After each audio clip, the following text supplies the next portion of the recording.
All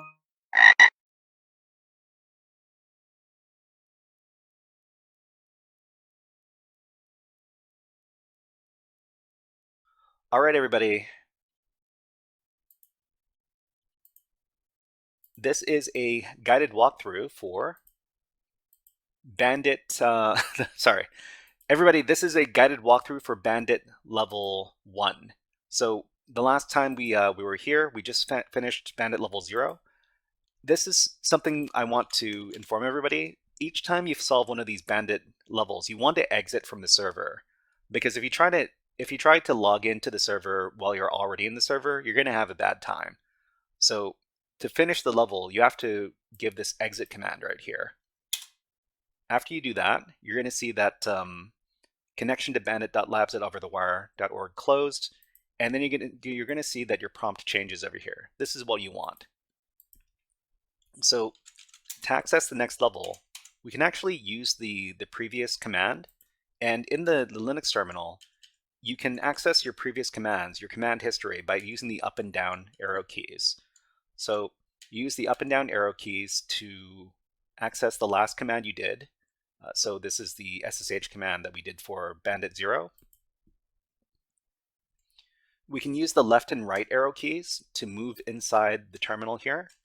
And we're going to edit this so that instead of Bandit 0, it's going to be Bandit level 1.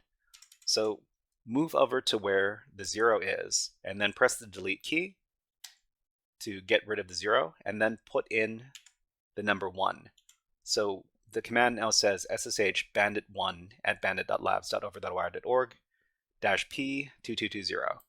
After you do that, press enter. And then it's going to ask you what the password is. Remember that remember the password from the last level. If you don't have it handy, you need to keep these passwords somewhere, and you need to copy them, and you need to paste them, because writing them in by hand is a big pain in the butt. So from here, you're going to want to right click and then select paste, and then hit enter. Okay, so that gets you in. So remember that these passwords are very long. Don't try to type them in manually. That is not a good way to do it. Okay, so this is Bandit 1. What do we need to do in Bandit 1? Let's talk a little bit about this. So in Bandit 1, we're talking about pasting in passwords. So when entering in the passwords for the Bandit CTF levels, we should paste in the passwords instead of keying them in, because they're very, very long, and that's not a good use of your time. Okay, we can right click and then select paste clipboard, or we can use the keyboard shortcut Control plus Shift plus V, and either one of these is going to paste in the password. So we're also going to be talking about clearing the screen. So each time we see that the screen becomes a little bit cluttered, we can give the clear command, and then that's going to clear the screen, and then it's going to take us back to the top of the screen. Let's demonstrate this. So over here, we're on Bandit, and we want to go back up to the top of the screen. There's a bunch of stuff here. We don't want to see it. We can just type in the word clear and hit enter, and that's going to bring us back up to the top of the screen.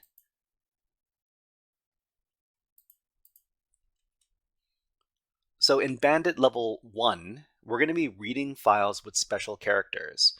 So this level requires us to read files with special characters, but if we try to read this file in a regular way, it's not going to work. So let's go ahead and go back to the level here. If we do ls, if we give the ls command to list out the file contents, it's going to tell us that the contents of the in this directory is this file called dash. So if we try to read this file like we did in the previous level, so we'd do cat and then the name of the file, which is dash, we're going to find that we suddenly don't have a responsive terminal. And this is because when we use a special character in Linux, it's not gonna interpret that as a file name. It's gonna interpret that as a part of the command, and it's going to mess up the program. So in this case, we can exit out of the program that's being the command that's being run with a special keyboard shortcut. So the keyboard shortcut is Control C. So go ahead and on your keyboard, hold down the Control key and then hit the C key on your keyboard, and then you're going to get your terminal back over here. So that's exiting out of an unresponsive program. So quitting unresponsive programs. If at any time a program becomes unresponsive in Linux, we can use the Control plus C keyboard shortcut to terminate the program. So hold down the Control key and then hit the C key on the keyboard. So the problem with this level is that there's a file name with a special character. And before we talk about that, let's talk about how we should be naming our Linux file names. So there are a couple of rules. There are 3 rules that we should follow when we're naming files in Linux. So number 1, file names should not include spaces. We can use underscores if we want to use spaces. For example, if we wanted to create a file called myfile and we wanted to include a space, we don't use the space, but instead we use the underscore. Rule number 2, file names should not start with numbers because certain numbers are treated as special characters in Linux. So in particular, the numbers 0, 1, and 2 in Linux are special characters. So file names should not start with those numbers. And rule number 3, file names should never start with special characters. So we shouldn't use special characters in our file names in general, but they especially shouldn't start with special characters. So how do we read these file names with special characters then? We can read files with special characters by referencing the exact directory where the file is in. So in Linux, the current directory is referenced with a /.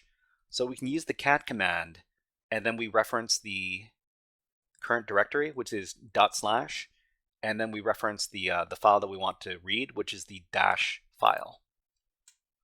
So to reference a file named dash in the current directory, it would be // dash. Okay, let's go ahead and do that. So in Linux here, we would do cat // to reference this directory, and then the name of the file, which is the dash. After we do that, we see the password for the next level. So we're going to copy this and we're going to keep it somewhere safe. And this is Bandit, the Bandit 2 password over here.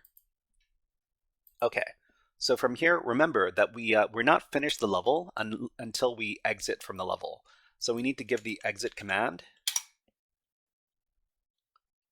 All right, so everybody, this was a guided walkthrough for the Bandit 1 level from overthewire.org.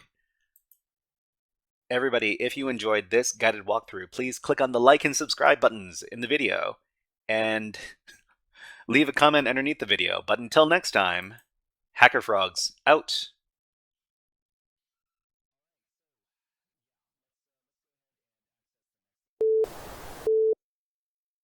Hey there, HackerFrogs!